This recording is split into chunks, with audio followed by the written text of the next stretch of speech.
tous et bienvenue pour ce webinaire spécial alumni du MBA MCI avec Sophie Malka. Bonjour Sophie. Bonjour Louis et bonjour à tous. On est ravis donc de t'avoir avec nous donc pour ce webinaire spécial alumni. Donc on va beaucoup parler de toi, Sophie. Ça va être un travail d'introspection, mais aussi de partage de ton parcours, de tes différentes expériences, parce qu'il est quand même riche ce parcours. Alors on va pas faire de mystère sur le fait que tu es donc une ancienne étudiante du MBA MCI, tu es diplômée du MBA MCI. Si je me trompe pas, c'est l'année 2018. Tu as été diplômée donc promo 2018. Et avant ça, tu avais déjà fait aussi beaucoup de choses. Tu étais venu, je le disais dans la vidéo d'introduction, accélérer ta carrière. C'est ce que tu as fait avec le MBA. Tu es venu t'accélérer et donc tu vas nous expliquer comment, pourquoi en 2 mots, hein, vers quoi, puisque il y a effectivement du nouveau ces derniers mois dans ton parcours professionnel. Donc vous avez un chat, vous avez bien vu sur le côté. Donc voilà, je vois qu'il y a Grégory qui nous dit bonjour. Donc n'hésitez pas à poser toutes vos questions donc dans ce chat et on va y répondre avec Sophie. Alors on va passer un peu moins d'1 heure ensemble, hein, si ça vous va, si ça te va bien sûr, Sophie. Ah bah moi, comme vous voulez, je suis disponible donc. Alors Sophie, des questions.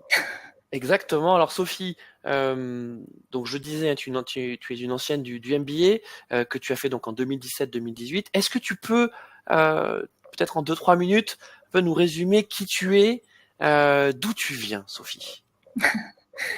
Donc Sophie, je suis mariée, j'ai 2 enfants.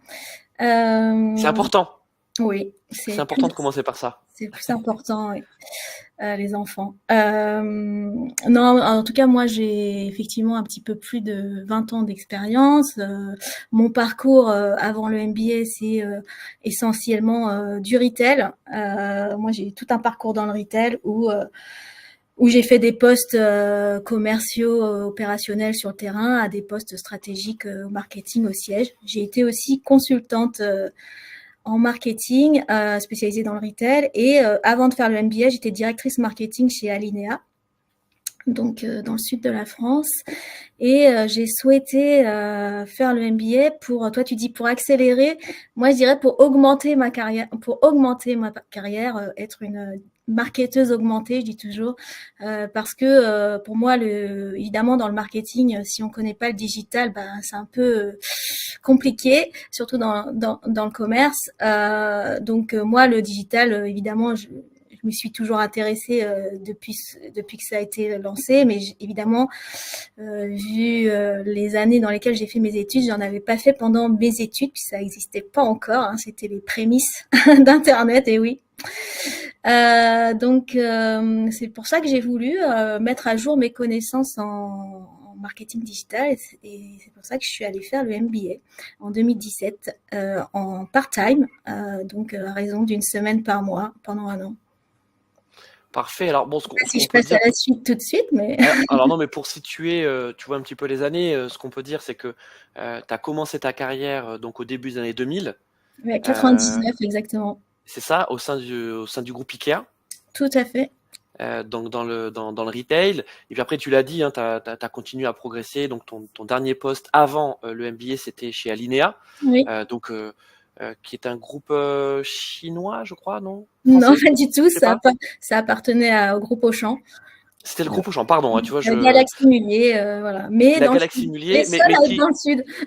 c'est ça, mais non, mais qui est un concurrent d'IKEA, enfin, c'est un peu Oui, le même positionnement, plus qu'un concurrent, je dirais un challenger, parce que un challenger. Ikea, c'est le mastodonte, et Alinea avait cette spécificité de faire des produits plus méditerranéens, plus avec plus de styles différents.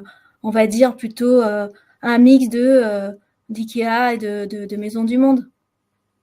C'est ça. Donc, et ensuite, tu fais le MBA. Alors, justement, on a une question de Grégory dans le chat qui nous dit dans quel cadre tu as fait ce MBA? Est-ce que Est-ce j'étais que salariée? c'était Non. toujours en étant chez Alinea? Est-ce que c'était. En Explique-nous. fait, c'est un peu, je voulais pas forcément rentrer dans le détail, mais j'avais quitté Alinea pour monter un projet d'entreprise. Je voulais montrer mon propre concept store.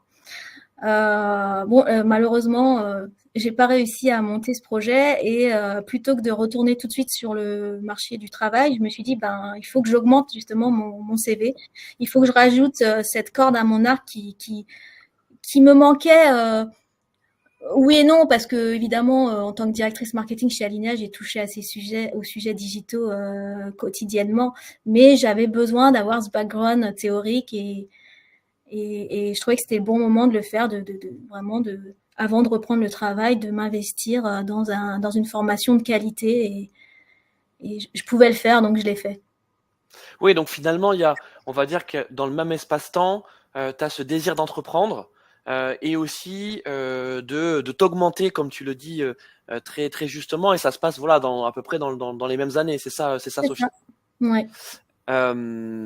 Et donc tu fais donc le MBA, et là, bon, tu nous l'as dit en introduction, c'est vrai que tu t'intéressais déjà, tu avais une veille hein, sur le digital, mais on sait très bien que entre faire une veille et s'intéresser, et puis ensuite vraiment mettre en pratique, il y a quand même un gap. Est-ce que tu l'as vécu ce gap pendant le MBA, Sophie? En termes de connaissances, bien sûr, j'ai beaucoup appris. Déjà, j'ai mis à jour mes connaissances. On sait que dans le digital, ça va très vite. Même aujourd'hui, je pense qu'il faudrait que je refasse le MBA parce que ça a tellement changé en quelques années. Alors on a une rentrée en février, Sophie. Ouais, j'ai un agenda un peu chargé, ça va être compliqué. Non, mais ça va vite, donc j'avais besoin de mettre à jour mes connaissances. Ça m'a permis d'avoir une vision 300, vraiment 360 de tous les sujets du digital, même ceux qui sont peut-être un peu éloignés de ce que je faisais au quotidien, mais c'est pas grave, ça ouvre l'esprit et c'est l'important. Et Ouais, de tout. donc parce que ce qu'on peut aussi rappeler, donc c'est que tu venais du monde du marketing. Oui, Enfin du retail, mais du marketing. Donc, tu n'as pas découvert le marketing à l'occasion du MBA, même si parmi tes camarades dans la promotion, et c'est encore le cas aujourd'hui, tu avais des gens qui étaient en totale reconversion oui. et qui n'avaient jamais fait de communication de marketing. On en parlera peut-être un petit peu plus hein, sur ta promotion. Mais toi, tu avais déjà en tout cas plus que des bases hein, solides en marketing. Et Ouais, je ensuite, tu pense. étais davantage sur les leviers du Oui, digital. et Et puis donc, vraiment les coulisses, enfin, pouvoir être à l'aise avec une agence de digital, savoir lui dire ce qu'on veut, bien la briefer, savoir quels KPI sont importants, connaître même aussi connaître tout l'environnement des startups, de la retail tech et tout ça. Enfin, pour moi, c'était important. Mais je sais pas si on va en parler après, mais moi, au-delà des connaissances que j'ai apprises, c'est vraiment autre chose que j'ai eu grâce au MBS. En plus de la qualité de la formation et des intervenants, c'est vraiment un état d'esprit que j'ai trouvé dans le MBA. Je le dis maintenant, mais pour moi, il y a un avant et un après MBA. alors, je tiens à dire à tous ceux qui nous regardent et peut-être ceux qui regarderont le replay plus tard que vraiment, je n'ai pas briefé, personne n'a briefé Sophie. Elle intervient bénévolement pour nous sur son temps qui est précieux. Vous allez le comprendre quand elle va vous dire ce qu'elle fait aujourd'hui. Donc, merci pour ces mots, Sophie, mais ça vient du fond du cœur. Tu le penses vraiment. Il n'y a rien qui est téléguidé. Donc, bien sûr, on va parler de l'état d'esprit de la formation, mais juste pour qu'on resitue ton parcours. Donc, tu as fait ce MBA. Et ensuite, est-ce que, alors, tu as repris peut-être ton projet entrepreneurial? Qu'est-ce que Non, tu as non, non. décidé de faire après le MBA? Non, parce que dans mon projet entrepreneurial, j'avais décidé, j'avais essayé, que j'ai pas réussi, mais que c'était pas grave. En fait, je me suis rendu compte à ce moment-là que finalement, ce que j'aimais, c'était travailler en équipe. Là, travailler, d'être seule, j'aimais pas trop ça. Donc, j'ai arrêté sans regret en fait. Je me dis, j'ai essayé, ça a pas marché, c'est pas grave. Je reprends mon parcours là où il était. Ouais, Mais t'as appris finalement. ah oui, j'ai énormément appris évidemment et sur moi-même. Et ça, c'est hyper important d'apprendre sur soi aussi, de ce qu'on a envie de faire, de pas envie de faire, etc. Et le MBA m'a encore plus appris de choses sur moi. On en parlera après peut-être. Et après le MBA, j'ai pas forcément retrouvé tout de suite. Il m'a fallu un petit peu de temps pour retrouver un poste. Enfin, pas non plus énormément. Hein. J'ai fait du consulting un petit peu aussi en freelance. Et après, je suis rentrée Un chez petit peu Orchestra. beaucoup, hein. Enfin, t'es modeste, Sophie. Enfin, toi, tu dis un petit peu. Non, non, c'est. T'as fait du consulting, je crois, pendant un peu moins de 2 ans, quand même à vitesse, à cadence soutenue, quoi. T'as été très sollicité. T'avais notamment des partenariats qui se sont noués avec des gens dans ta promo, hein. Je pense notamment à Philippe de Viadigis, hein, s'il nous Oui. regarde, il y pensera. Donc non, enfin, t'as lancé une activité de consulting, mais qui n'était pas une activité que tu voyais pour des années. Tu disais, bon, c'est un bon entre-deux, C'est ça. le temps de te repositionner. Mais t'as quand même beaucoup bossé à ce moment-là, hein. Exactement. Puis je donnais des cours aussi, ce que j'aimais beaucoup. Mais mon souhait, c'était vraiment de retrouver un poste de directrice marketing et digital, euh, bah, dans le retail parce que j'adore ça, mais j'étais pas spécialement bloquée sur le secteur. Mais il se trouve que finalement, bah, j'ai trouvé dans le retail puisque j'étais embauchée chez Orchestra en tant que directrice marketing du groupe. Alors, Orchestra, 2019. euh, voilà, donc si vous ne le connaissez pas, Ah oui, c'est pardon. une marque donc Traitement enfant, enfant et bébé, puériculture. maternité, voilà, puériculture. Ouais. Donc c'est une marque française Oui, à qui, je crois, Montpellier. a été fondée dans les années 90. Et c'est une marque qui commence à avoir une belle notoriété, hein. C'est une marque appréciée, plutôt. Bon, une marque Enfin, leader du marché, hein. ouais, c'est ça. Bah voilà. Toi, Et toi, tu le dis. En France et à l'international. Donc, C'est voilà. ça. Sophie, ce qu'on peut dire également, c'est que donc là, on a vu que c'était notre mode bébé enfant, mais ça faisait partie aussi de ton projet professionnel, parce que donc quand tu avais donc lancé ce projet entrepreneurial juste avant le MBA, c'était aussi autour de la petite enfance et de la maternité, ce qui Oui, n'était pas le cas avant en fait, parce qu'avant, voilà, on a vu que tu as fait des grands groupes, tu as fait Ikea, tu as fait Alinea, mais tu avais quand même ça à cœur. Au-delà du fait que tu es toi-même maman, c'est quelque chose que tu souhaitais développer, hein, que ce soit au cœur de ton projet professionnel. oui, oui, en fait, le concept store, effectivement, c'était un concept store dédié à la femme enceinte et à la jeune maman. Un lieu, on dirait un tiers-lieu aujourd'hui hybride avec boutique, restaurant, salle de sport, etc. Enfin, voilà. C'était assez ambitieux, mais effectivement, je suis restée dans le même domaine avec la volonté d'apporter aussi des services différenciants au club orchestra. Bah, c'est ça, donc tu arrives donc au sein d'Orchestra, une belle marque française, tu l'as dit. Et donc là, en fait, tu renoues, hein, c'est ça ce que tu disais, en fait, tu étais dans la continuité de ton parcours, directrice marketing group. Il y a du digital, Bien mais sûr. pas que. Ah oui, là, non.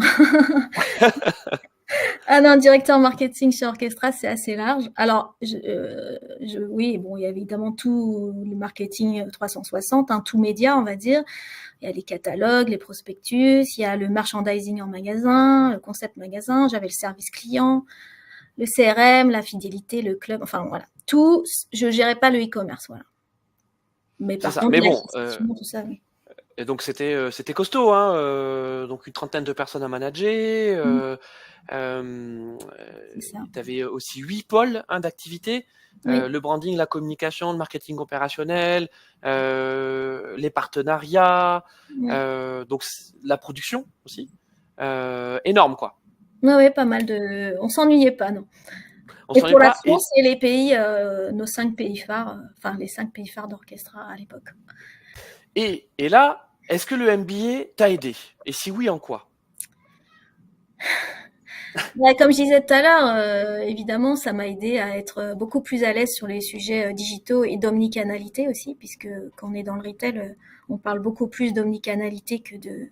Enfin, on parle d'e-commerce bien sûr, mais le côté drive to store est très important, puisque finalement la majeure partie de nos clients vont en magasin. Une bonne partie font les deux et voilà, il y en a très peu qui sont exclusifs e-commerce.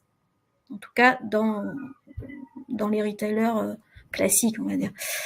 Et chez Orchestra, c'était le cas. Donc ça m'a appris à évidemment à savoir quel levier activer, quels leviers digitaux. Ça m'a appris, comme je disais tout à l'heure, à quand on rencontre, parce que il y a énormément de prestataires sur le marché et on est extrêmement sollicité par les agences, par toutes les solutions. Enfin, c'est énorme tout ce qui existe. Donc ça permet aussi de savoir faire le tri, de savoir discuter avec les gens, de voir ceux qui sont sérieux, ceux qui le sont, qui n'ont pas l'air assez sérieux. Enfin voilà, il y a un peu de tout. Il faut savoir sentir ça. Et puis c'est vrai qu'on se sent on se sent plus en confiance avec ce background théorique qu'on a eu. Et en maîtrise, quoi. C'est ça. C'est non pas que tu l'étais pas avant, mais c'est que ça, tu le disais avec les sollicitations qu'on peut avoir de la part d'agences, de prestataires, qui ne sont pas toutes mauvaises d'ailleurs, hein, mais comme tu Non, dis, ça bien aide à sûr. faire le tri et à gagner du temps. C'est ça, parce que Oui, toi, ton sujet en tant que directrice marketing, c'est de pouvoir optimiser ton temps. oui, et puis savoir, voilà, si on me dit, je sais pas, je peux, ce CTA, les CTA, enfin non, pas les CTA, oh là là, les CPC et tout ça, Oui. si c'est pertinent, enfin, Bah, des choses très les, opérationnelles comme ça. les call to action, ça marche aussi, hein, les CTA, Oui, hein, oui, si non, tu vas mais par là. voilà, de savoir quels leviers quels KPI sont pertinents, si on n'est pas en train de me raconter des bobards, voilà, et d'avoir cet œil un peu affûté sur un peu tous les sujets. Alors évidemment pas experte sur chacun des sujets, mais avoir de toute façon en tant que directrice marketing, t'es moins là pour faire que pour plutôt donner des grands axes, de superviser, voilà, de décider. Voilà, c'est pas toi qui mets les mains dans le cambouis, même si moi j'aime bien, mais parce que j'aime bien comprendre, voilà, pour décider, et j'aime bien savoir faire. Mais au bout d'un moment, tu peux plus quand tu as autant de un périmètre aussi large et voilà autant de personnes, tu peux plus mettre autant les mains dans le cambouis. Et donc il faut avoir cette hauteur de vue aussi. Et c'est ce que m'a permis le MBA parce que justement un panorama complet de tout. Mais voilà, je pense que c'est plus fait pour des gens qui soit à vocation généraliste, soit qui vont après ça va leur donner, ils vont se dire bah oh le SIS c'est vraiment un truc que j'adore, ils vont se perfectionner dans le SI. Mais Oui, le toi, ça n'a pas MBA été. à mon époque c'était plus, je sais pas, ça a peut-être changé, mais moi à mon époque c'était quand même assez généraliste. Ça l'est toujours, hein. Ça l'est Mm. toujours. Et comme tu le dis, l'objectif, c'est effectivement d'avoir des bons généralistes du marketing digital et éventuellement, pour ceux qui le souhaitent, donner la possibilité d'approfondir un, deux, voire trois leviers, le SEO, le SIA, le social media marketing, Mm. etc., etc. Bien sûr, il y a cette possibilité, mais toi, Sophie, tu étais, comme tu l'as bien dit, tu étais là plutôt pour être en maîtrise des différents leviers pour bah, justement occuper des fonctions de direction que tu occupais déjà avant Oui. et tu es venu t'augmenter avec le MBA. Alors justement, en parlant de direction, de supervision, bah, il y a du nouveau ces derniers mois. Il me semble qu'en Oui, juin 2023, oui, alors voilà. c'est pas non pas une entreprise que tu diriges, mais deux. Raconte-nous tout. Alors qu'est-ce qui s'est passé en juin 2023? Oui, bah en fait j'ai été recrutée par un groupe industriel, donc vraiment je change vraiment de casquette puisque je dirige maintenant deux PME qui sont spécialistes qui fabriquent et vendent du mobilier pour les crèches. Euh, donc là, on peut dire que j'ai complètement. Alors, certes, ça reste dans mes secteurs d'affinité puisque ça reste la petite enfance et c'est le mobilier. Finalement, c'est les deux secteurs que j'avais fait auparavant. Donc, ça mixe bien les deux, mais finalement, je passe du retail à l'industrie. Je passe du B2C au B2B. Voilà, donc et avec deux et puis d'un poste de direction marketing à un poste de directrice générale. Donc vraiment, on peut dire que je suis sortie de ma zone de confort. Ouais, Je donc pense que le MBS ça apporte ça aussi. Ça alors apporte bah, aussi cette capacité à se faire confiance et à oser sortir de sa zone de confort. donc c'est ça, donc c'est un beau challenge et puis c'est une sacrée évolution aussi dans ton parcours. Hein. Tu disais passer de la direction marketing à la direction générale, parce que là, donc là, on n'est plus uniquement hein, sur des problématiques d'acquisition, tu vois, de campagne. On est vraiment sur absolument tout. et en plus deux entreprises. Donc Alors, c'est pas les mêmes tailles d'entreprise, hein, c'est des plus petites entreprises que celles que j'ai alors faites. c'est des PME, c'est deux Ouais. PME, c'est ça? Voilà. Mais voilà, effectivement, c'est assez différent. Alors après, moi, on m'a recruté moi parce que justement j'avais ce parcours commerce et marketing qui sans doute était recherché pour ces deux entreprises. Alors bon, on va pas s'attarder effectivement sur, enfin, à part si tu le souhaites, sur ce que tu fais aujourd'hui, mais juste pour la petite histoire, là actuellement, donc tu es en Normandie, parce Oui, que tu es sur le site d'une des deux entreprises, tout à fait. et l'autre entreprise donc est dans l'Aveyron, Oui, à Rodez. c'est ça, et toi tu habites à Montpellier. Voilà. Donc là Donc aussi, déjà voilà, un déjà mode un mode de vie hybride. c'est un mode de vie hybride effectivement, mais quelque part le MBA t'a aussi préparé à ça, ou Oui. pas? Alors revenons effectivement sur le MBA, c'est ce que tu disais. Donc il y a un état d'esprit particulier au sein de cette formation. C'est attesté aussi par le fait que tu es en contact avec pas mal de tes camarades de ta promo. Vous avez été très soudés pendant la formation, notamment lors des travaux de groupe. Je l'ai dit aussi, lorsque tu as lancé ton activité de consulting, il y a on va dire des accointances professionnelles qui se sont créées. Oui, et puis j'ai même envie de dire, il y a pas mal de gens que j'ai même rappelé après. Hein, soit il y avait Thibaut Audio du MBA qui faisait de Ah, la vidéo, je l'ai appelé pour faire des vidéos. Il y avait Héloïse Manceau qui était graphiste que j'ai fait travailler chez Orchestra, qui continue à y travailler et que je vais sûrement faire aussi travailler là bah, chez nous. décidément, on les J'ai salue.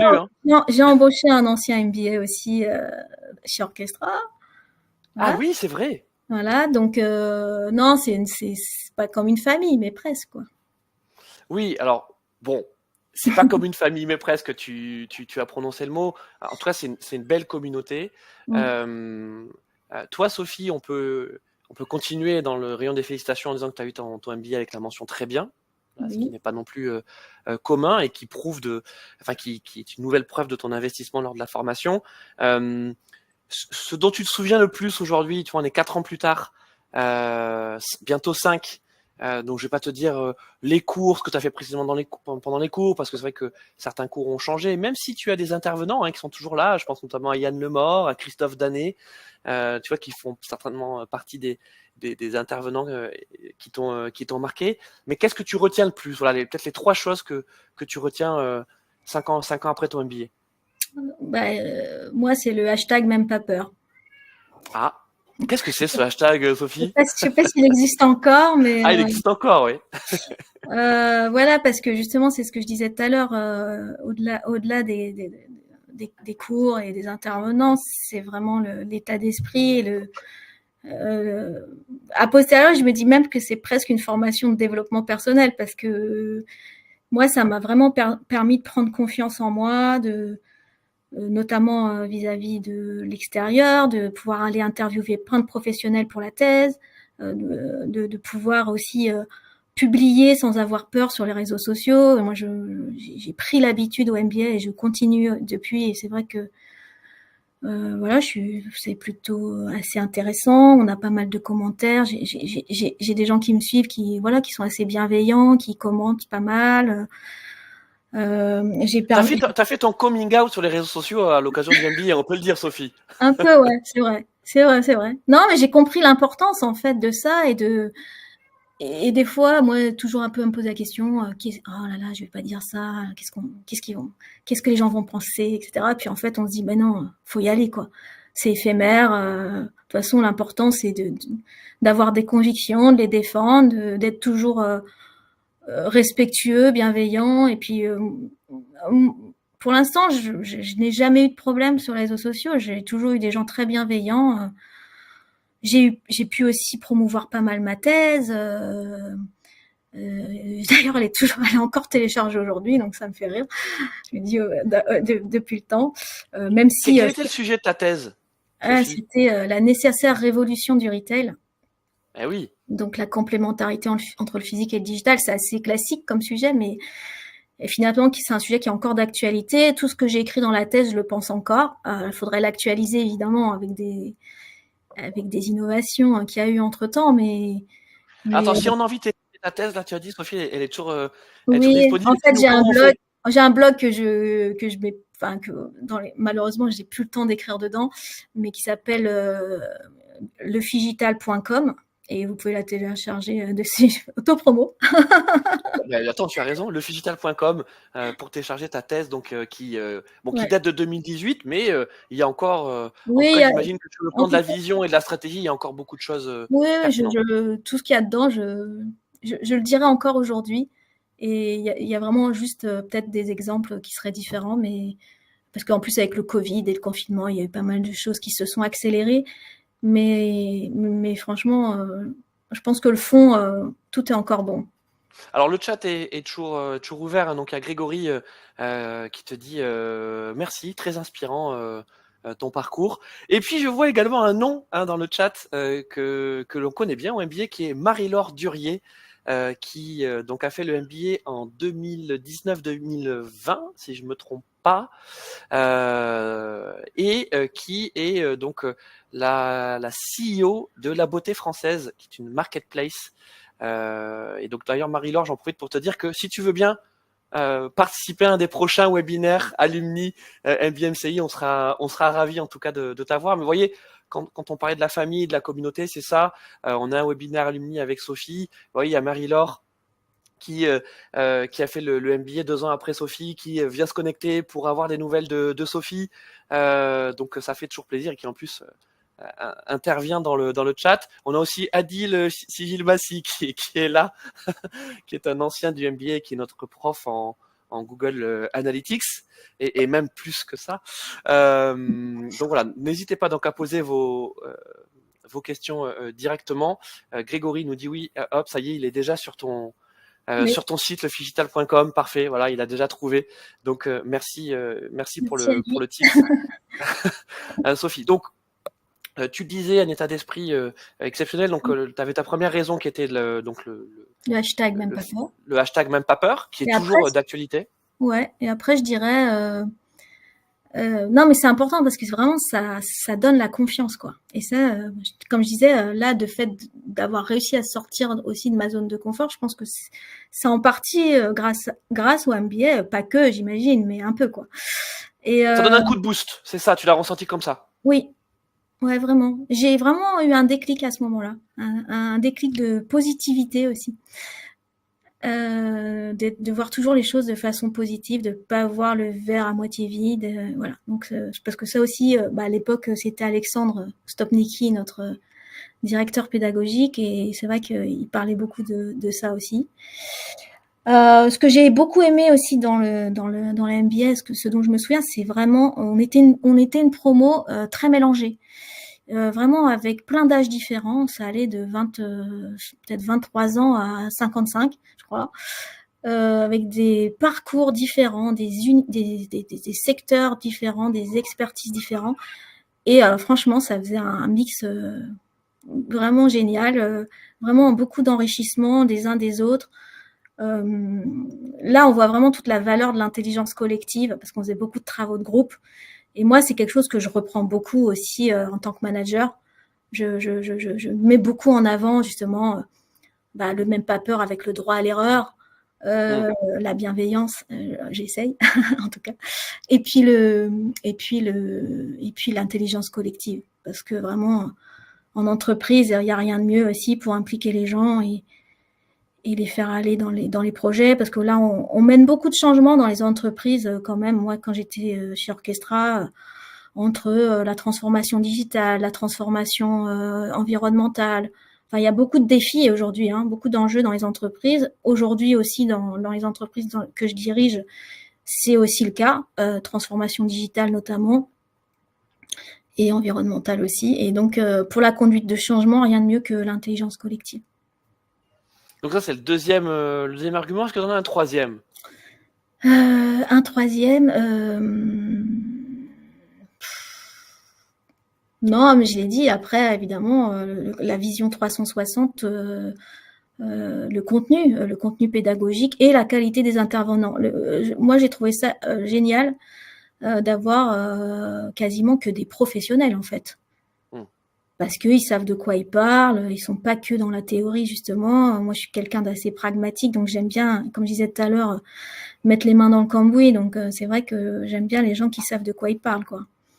Et puis nous obliger à faire une thèse. Alors même si on râlait un peu quand la deadline approchait, mais enfin faire la thèse, après faire un teasing en vidéo, l'oral, enfin voilà, c'est non franchement, je trouvais ça bien.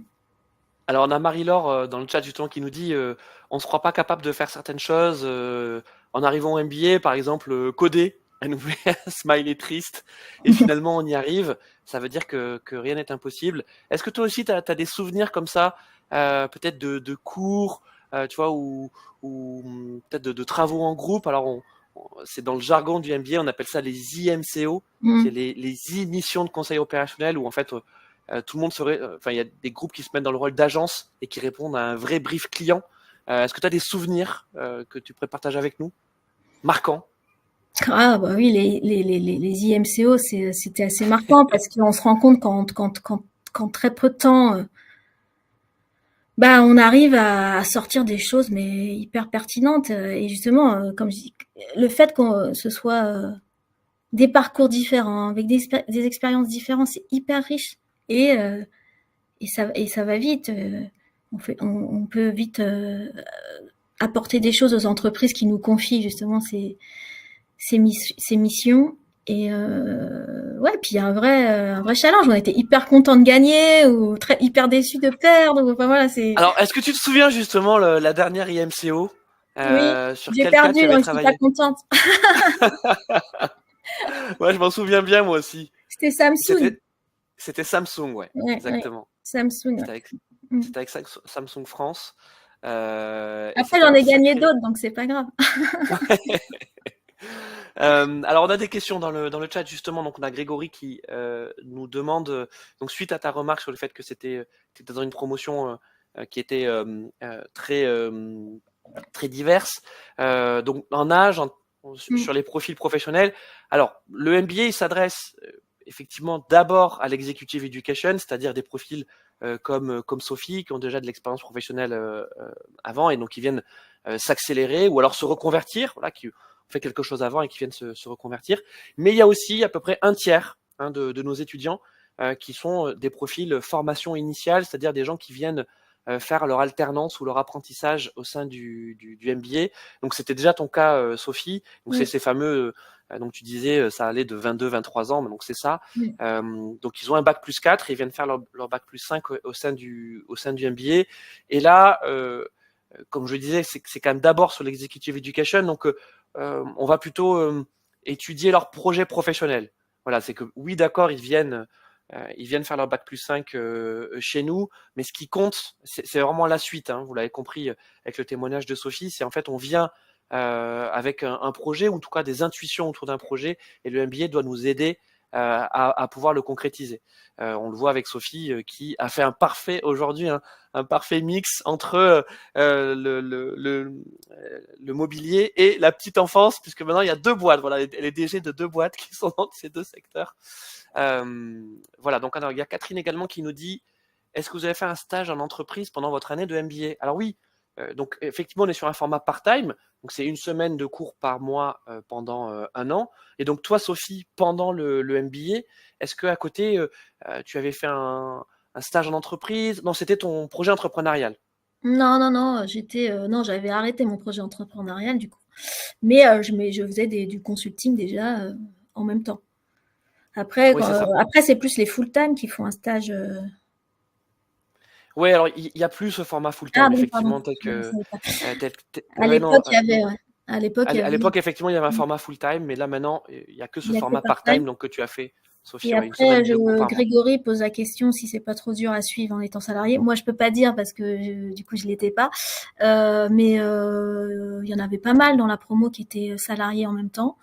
Oui, pour certains, ça semblait assez difficile de tenir le rythme, mais ils sont quasiment tous arrivés. Donc, c'est faisable si on est motivé et si l'entreprise dans laquelle on est voit aussi la valeur de proposer cette formation à ses collaborateurs.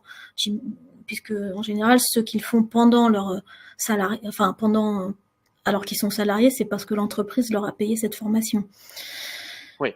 Et après, ce que je voulais dire aussi sur le MBS, c'est que ça t'apprend aussi à vraiment t'ouvrir, à faire vraiment beaucoup plus de veille avec différents outils, avec à t'intéresser vraiment aux startups, à t'intéresser à toute la tech autour de nos métiers, de faire du réseau, ça aussi c'est important, d'aller dans des salons, voilà, tout ça. Ça aussi c'est important. Je pense qu'il faut pas prendre le MBA en tant que tel. Il faut pas faire que ça en fait. Ouais. Le MBS c'est un élément du projet en fait. Il faut aussi à côté s'investir en écrivant des articles par exemple, en allant dans des salons, dans des conférences. Enfin voilà. Je pense que faut pas tout attendre du MBA. Oui, alors le MBA ouvre des portes, hein, tu le dis par exemple, écrire des articles, donc il y a le blog mbmc.com sur lequel donc les étudiants et puis même des alumni continuent à écrire. Alors c'est obligatoire, on peut le dire, Sophie, hein, ça fait partie Ah oui, j'avais oublié, mais Eh oui, ça fait moi partie des j'y ai programmes pris plaisir, pédagogiques. alors j'en ai fait sur mon blog et sur LinkedIn et tout ça. Donc, C'est ça. Donc oui, non, bien sûr, c'est un exercice hein, dans le cadre de la formation pour, tu le disais avec le hashtag même pas peur, c'est aussi pour inciter hein, nos étudiants à le faire concrètement. Hein. En fait, les barrières, elles sont psychologiques. Je pense que tu as bien décrit. Hein, Marie-Laure aussi nous le disait dans le chat, c'est qu'en fait, on se sent pas capable ou alors on a peur du regard des autres. Mais quels autres finalement? Et c'est ça. Et donc finalement, on fait rien. Et donc, comme on fait rien, bah, on n'est pas visible, ou on se rend pas visible, et donc on ne peut pas prouver ce que l'on est, ce que l'on fait. Et ça, tu l'as parfaitement compris aussi, c'est qu'on est quand même sur un marché, hein, celui de la communication et du marketing, du digital en général, où il faut être en mesure de pouvoir prouver. Et la thèse professionnelle, c'est une preuve. Tu vois, tout à l'heure, tu parlais de ton sujet bateau. Bah non, c'est pas un sujet bateau. Parce que c'est un sujet qui encore aujourd'hui en 2023 est au cœur du retail, au cœur de ton activité. Donc ça intéresse tous les professionnels du retail. Alors on a Grégory qui nous pose encore, décidément, il est très prolixe, Grégory. Donc c'est agréable d'avoir des webinaires quand on a beaucoup d'interactions comme ça. Alors Grégory nous demande si le stage en part-time est obligatoire pour un salarié. Alors non, puisque vous êtes salarié. Donc normalement, si vous êtes dans le cas où votre entreprise donc vous soutient dans votre démarche de formation, bah en fait, vous avez une semaine par mois où vous êtes en cours, et puis les 3 autres semaines où vous êtes au sein de votre entreprise. Voilà, donc là encore une fois, c'est dans le cas d'un salarié qui est donc au sein de la même entreprise et qui donc est soutenu donc financièrement hein, par son entreprise, donc qui va lui financer tout ou partie de la formation.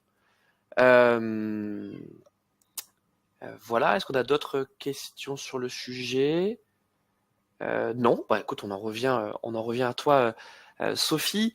Est-ce que tu peux nous parler peut-être un peu des contacts que tu as gardés avec des anciens? Alors, tu nous as dit que tu avais tissé des relations professionnelles donc avec certains camarades de ta promotion, mais est-ce que peut-être, tu vois, oui, tu es resté relations amicales. Oui, bien ami, sûr. ouais. Alors après, moi, je suis à Montpellier, donc c'est vrai que c'est un peu plus compliqué de rester en contact physiquement avec les gens qui sont plutôt à Paris, on va dire.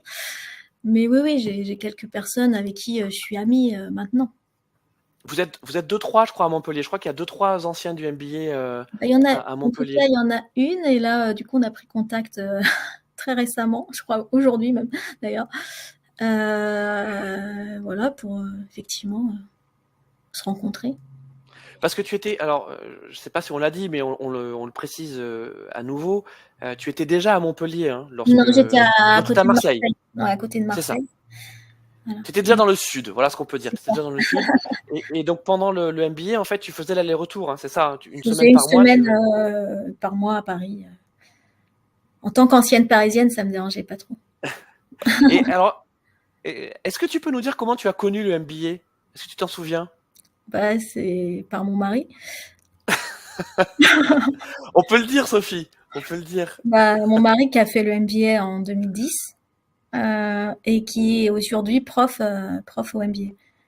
D'accord. Bon, écoutez, en fait, c'est notre, c'est bon, c'est pas une révélation parce que en tout cas, toute la famille, hein, on va prononcer le mot de la famille du MBA, le sait. Donc, on a Adil Sigil Massi qui est dans le chat avec nous, qui nous regarde. Donc, tu vois, il est venu voir qui est venu voir le MBA, qui est lui aussi un alumni 2010 et qui est donc notre prof depuis maintenant quelques années en Google Analytics et qui a été très bon conseil. Est-ce que tu le remercies de t'avoir conseillé de faire ce MBA? Ouais, mais j'ai ragé parce que lui, il a été major et pas moi. C'était C'est la vrai. petite compétition entre nous. Bon, tu as quand même eu la mention très bien, ce qui est Et, quand même et- remarquable. oui, alors je précise que Adil ne m'a pas mis de note, hein, donc pour faire taire les mauvaises langues. La note était sur l'assertif Google, donc Analytics, donc il n'y a Non, pas bon, de. enfin bref, cette anecdote, bien sûr, pour saluer Adil, mais c'est aussi pour dire que la recommandation est importante. C'est que on sait aussi, hein, au sein des alumni, euh, si certains d'entre vous qui nous regardent, soit en direct, soit lors du replay, ont envie d'avoir des informations euh, peut-être plus sur l'expérience vécue au sein du MBA, vraiment n'hésitez pas à contacter des anciens. C'est très facile de l'identifier, il suffit de faire le hashtag MBAMCI, que ce soit sur LinkedIn ou sur X, vous les trouverez très facilement. Vous entrez en contact avec eux pour leur demander si ils ont quelques minutes à vous accorder pour répondre à vos questions. Et je pense que dans la grande majorité, ils seront comme Sophie, J'ai ils déjà se fait plusieurs rendront. fois, effectivement, on m'a déjà plusieurs fois Voilà. contacté pour me demander mon avis. Et voilà ce que j'ai fait naturellement, comme aujourd'hui. Ouais, et ça se fait très simplement. Et d'ailleurs, Sophie, bon, toi, tu l'as peut-être pas fait parce que tu avais Oui, une recommandation, mais c'est assez fréquent hein, qu'on ait parmi nos étudiants, on dit tiens, ah, mais je la connais déjà, je le connais déjà parce que je l'ai contacté avant le MBA pour savoir. Enfin, on est transparent en tout cas sur là-dessus, enfin surtout, mais là vraiment, on vous encourage à le faire parce qu'on n'a absolument rien à cacher, même si chacun vit sa propre expérience. Toi, Sophie, même si elle ressemble hein, notamment sur l'état d'esprit et l'ambiance générale de la formation. Je pense qu'on se retrouve tous là-dessus. Mais toi, tu étais venu avec ton projet professionnel et tu as trouvé dans la formation ce qui venait t'aider à construire ou à nourrir ce, oui, oui, ce, j'ai ce pas. projet. En fait, au départ, je pensais plutôt faire une formation courte. Donc, je m'étais renseignée sur les formations courtes et c'est là que Adil, justement, m'a dit, mais pourquoi tu ferais pas le MBA? Donc, c'était plus, j'avais déjà mon projet en tête, Hmm. c'est plus lui qui m'a mis cette petite pierre à l'édifice, quoi. Qu'est-ce que tu pourrais donner comme conseil justement donc on a certainement dans le chat, donc je pense notamment à Grégory hein, qui pose beaucoup de questions. Merci beaucoup Grégory. Qu'est-ce que tu pourrais donner comme conseil à quelqu'un qui se pose la question de se dire bah tiens, j'envisage de faire le MBMCI, mais bon je suis encore hésitant. Qu'est-ce que tu pourrais lui dire? Ben, se poser la question de pourquoi il a envie de faire le MBA. Bien sûr, ça permet d'avoir un diplôme assez qualitatif sur son CV, mais c'est aussi, c'est aussi un investissement. Il faut aussi se dire que c'est quand même un investissement, que si on veut en tirer des vrais bénéfices, bah, il faut vraiment s'impliquer. Comme je disais tout à l'heure, pas tout attendre que seulement des cours, etc. Et qu'il faut vraiment avoir des actions un peu extra MBA euh, en parallèle sur le sujet qu'on a. Les conseils, ouais, bah, comme tu as dit, peut-être se renseigner auprès d'anciens, voir ce qu'ils sont devenus, ce qu'ils ont pensé du MBA, voilà, dans diverses activités. Et puis, mais oui, faut vraiment que ce soit une démarche très perso. Surtout Et puis peut-être si c'est après être, parce que quand on est en poste, c'est parfois compliqué de se dire, bah, je vais retourner sur les bancs de l'école. Moi, hmm. j'ai beaucoup aimé, mais j'ai beaucoup aimé parce que ça m'a redonné beaucoup d'oxygène, beaucoup de fraîcheur, beaucoup de voilà. Parenthèse quoi, comme une parenthèse dans ma vie en fait. Est-ce que tu as trouvé que le MBA était dur? Est-ce que tu as éprouvé de la difficulté? Hum, la thèse, c'était parfois, enfin la thèse, oui, de rédiger comme ça un pavé, j'avais plus l'habitude. Après, je pense que pour moi, c'était plus facile effectivement que pour ceux qui étaient en poste, parce que moi, j'avais du temps à côté à consacrer. Oui, t'arrivais, comme tu avais ton activité de consulting à côté, tu arrivais en tout cas à moduler. Oui, euh, oui, ouais. oui. Après, ma complexité à moi, c'était la distance, le fait d'être loin. Euh, Ce qui, pour les travaux de groupe, était moins facile, mais bon, ça a été. On Mm. n'avait pas encore connu le confinement, donc on n'était pas encore des pros Oui, c'est vrai. Non, mais tu as raison, c'est de la que visio. on faisait déjà de la visio, donc Mm, on parle de ça, 2010 à 2018. Donc les outils existaient déjà, mais c'est vrai que c'était moins ancré, en tout cas dans les habitudes. Donc en cela, on a été avant-gardiste finalement. ouais, c'est ça. Il y a Marie-Laure, toujours dans le chat, qui nous dit le MBMCI, ça va au-delà d'une formation scolaire, c'est un état d'esprit, ça ouvre les chakras, ça donne une vision 360 du digital. Bon, je crois que ça résume bien. Ouais, exactement. C'est exactement ce que je pense. Pour terminer, Sophie, bon, le grand sujet dans le marketing digital, et j'ai envie de dire digital d'une façon générale, c'est l'IA. Oui. Est-ce que toi, l'IA, c'est quelque chose que tu appréhendes déjà au niveau de tes fonctions, dans ton boulot, ou pour l'instant c'est assez loin? J'avoue, pas du tout. Je m'y intéresse, mais de loin. J'ai vraiment pas le temps aujourd'hui de me pencher sur le sujet, même si j'aimerais. Euh, il y a certainement plein d'applications, mais là, j'apprends tellement de nouvelles choses dans mes nouvelles fonctions, notamment la partie production, industrie, qui est, voilà, c'est tout nouveau pour Oui. moi. Donc, j'apprends énormément. Je pense que l'IA, d'ailleurs, dans l'industrie, ça doit être quelque chose. Ça doit être important. Donc, mais non, aujourd'hui, c'est vrai qu'aujourd'hui, je fais moins de marketing parce que comme c'est mon cœur de métier, je l'écarte un peu aujourd'hui pour me consacrer, pour me focuser sur d'autres, pour apprendre des choses que je connais moins. Voilà, c'est vrai que je me suis un petit peu éloignée de tout ça. Mais ça va revenir. Alors, Me connaissant, moi qui aime tout ce qui est innovation et compagnie. donc, par exemple, quand tu vois qu'il est possible de pouvoir monter des boutiques en ligne, de faire des fiches articles directement avec des prompts ChatGPT, des plugs, ça t'inspire quoi? Je demande à voir, parce qu'aujourd'hui, je vois beaucoup de choses passer sur les réseaux et des choses assez impressionnantes, hein, notamment en graphisme, je trouve. De pouvoir faire presque des pubs entièrement avec l'IA, c'est quand même incroyable. Euh, Après,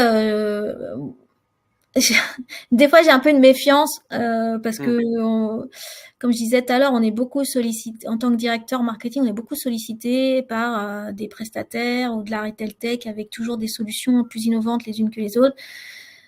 Beaucoup de choses miraculeuses et puis on se rend compte finalement que c'est pas si, si miraculeux que ça, que ça marche pas chez vous parce que vous n'avez pas les bonnes infrastructures IT, parce que ceci, parce que cela. Donc voilà, je demande à voir et j'espère en tout cas que l'humain aura toujours, que ce sera qu'un outil et que pour augmenter l'humain. Hmm. En retail, on parle beaucoup du vendeur augmenté et j'espère que ce sera le cas pour toutes les professions avec l'IA et pas que ça va pas la remplacer justement. Ouais, donc ça fait partie de ta veille personnelle, mais pour l'instant, il est quand même un petit peu tôt de parler d'intégration professionnelle, quoi. C'est que Oui, ce que tu vis et ce que tu fais est quand même loin de ces considérations pour l'instant. ouais, j'ai encore beaucoup de choses à faire avant ça, même si peut-être qu'il y aurait des choses à faire avec pour accélérer justement. Là, j'avoue que je suis un peu néophyte en la matière. Parfait. Écoute, un grand merci en tout cas, Sophie, d'avoir passé ce beau moment avec nous, d'avoir partagé ton expérience. Bah, merci de De toute m'avoir façon, invité. même si tu es à Montpellier, tu fais toujours, je sais, l'effort de venir voir les cousins du MBMCI quand il y a des after-work, il y en a à peu près Ça tombe toujours un mal. par trimestre. Jamais quand Ouais, je suis à Paris. Là, j'y mais suis tu la vois, veille, mais je peux pas rester. ouais, c'est ça, parce que le prochain After Work est Ouais, effectivement le jeudi ok. prochain, et ça s'est joué à 24 heures près, mais Et ouais, voilà, je repars mercredi soir. c'est ça. Voilà. Mais je suis sûr qu'on va y arriver Ouais, on va finir en par y 2000, arriver. en 2024. Donc j'invite ceux qui regardent donc ton MBA en live ou peut-être ceux qui le rendront en replay à peut-être prendre contact avec toi s'ils le Bah, souhaitent via pas de LinkedIn. problème. Pas de problème. LinkedIn, tu es aussi présente sur X, hein. C'était deux réseaux, hein. Oui, X alors et LinkedIn. j'y suis un peu moins parce que je trouve que voilà, je trouve que LinkedIn ça me suffit finalement. Donc tu es ouais, très, très actif sur LinkedIn, donc c'est plutôt ton réseau Ouais, un préférentiel. peu moins là parce que j'essaye de le rester, mais voilà, c'est Voilà, bon, en tout cas, c'était très agréable de t'avoir, Sophie. Concernant donc le MBA MCI, donc la prochaine rentrée sera le 19 février 2024. Donc, vous savez qu'on a 2 rentrées par an. On a une rentrée en octobre et une rentrée en février. Donc, c'est un format part-time dans les deux cas. Donc, la prochaine rentrée, c'est le 19 février. Donc, pour un an de formation, donc jusqu'à la fin de l'année 2024. Donc, ça sera pendant les JO, là, on peut vous le dire. Donc les inscriptions se passent sur notre site, donc le site de Vinci Executive Education. Vous avez donc un dossier de candidature à remplir et ensuite je l'étudie et je vous le dis, ce qui m'intéresse le plus, c'est votre projet professionnel, c'est quels sont vos objectifs avec le MBA-MCI. C'est pas pourquoi vous voulez faire le MBA-MCI, mais c'est qu'est-ce qu'il y a derrière et comment on peut vous aider, comment on peut vous accompagner.